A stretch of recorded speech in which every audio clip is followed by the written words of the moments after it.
Welcome back to Soulful and Nice Sessions, everyone. I'm multi-genre composer and musician Karma Soleil, and this is Music Talks, where I talk about topics in the entertainment industry to help you navigate this creative life. And today's topic is taking criticism. Constructive criticism versus random opinions. But let's define constructive criticism. Constructive criticism comes from a place of knowledge. It's objective, and it doesn't contain your personal opinion at all. Now, an opinion is whatever you feel and think. It's subjective.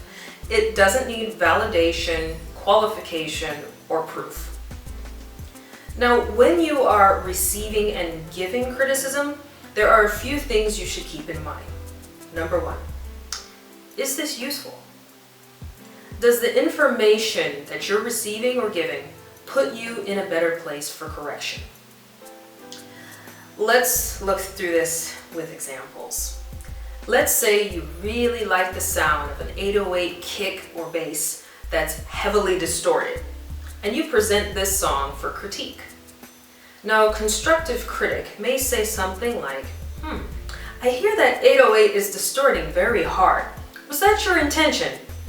If so, you may want to adjust the compression threshold at -28 so that the distortion sound doesn't bleed into the rest of the mix and the 808 can keep its own signature sound.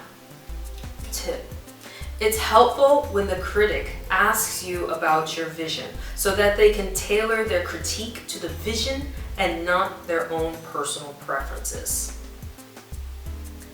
Number two, does this information help my goal? Let's give an example. Your goal is to have a clean, wide mix. A constructive critic may say something like, I hear a lot of great things in this song, but the mix needs a little work to hear them all shine. Panning and dynamics can really help with this. You can also automate or live record the volume of certain parts and tracks to come in and out throughout the song like a ghost. Try to take out 5 decibels from the bass, pan the strings to the left about 30 degrees, hard pan the synth left and right, and add some EQs to the drum to level them out as their highs are overshadowing the vocals. Give that a try, and you'll start hearing a cleaner, wider mix. Number 3, is this person knowledgeable in my area, in my genre? The last thing we want is to receive feedback from someone that doesn't have a clue about your genre, you, or your vision.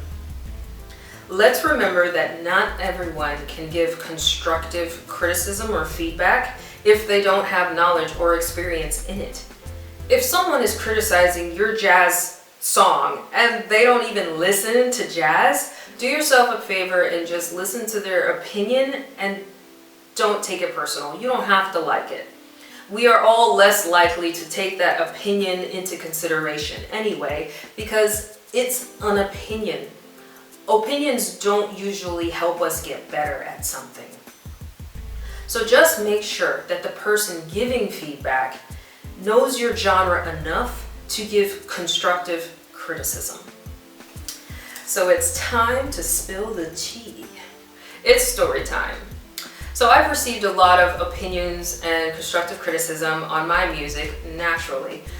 And I tend to put the most value on the critique I receive from people who have hit these 3 points that I've talked about today. I recently received some feedback on my scores, and it has helped me get better at scoring and writing music. I have also been lightly roasted on a YouTube live by an indie rapper with some of my music. So what I learned from that experience was that even though there were a lot of people that didn't like my song and understand it even, as it continued to play, people started to compare it to a video game and a movie. And that was my goal.